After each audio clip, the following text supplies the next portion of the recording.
কালকে তো পয়লা বৈশাখ গিয়েছে, আর পয়লা বৈশাখে বাচ্চার স্কুলে প্রোগ্রাম ছিল, সাংস্কৃতিক অনুষ্ঠান ছিল। প্রতি বছরই বাচ্চার স্কুলে অনুষ্ঠান হয় পয়লা বৈশাখে।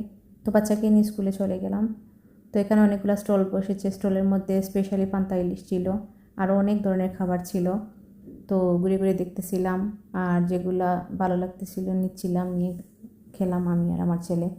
তারপরেই তো স্কুল থেকে চলে গেলাম আমরা গভটি স্কুলের মাঠে। ওইখানেও সাংস্কৃতিক অনুষ্ঠান চলতেছে। তো আমরা মা ছেলে চলে আসছি। এখানে বেশি সময় থাকিনি, কারণ অনেক রোদ ছিল, বেলা 2টা বেজে গেছে, আর প্রচুর গরম ছিল। তারপর বৃষ্টিও আসার সম্ভাবনা ছিল। তো বাচ্চাকে নিয়ে একটু হাঁটলাম, এখানে স্টলগুলোতে দেখলাম পিঠা ছিল, অনেক ধরনের খাবার ছিল।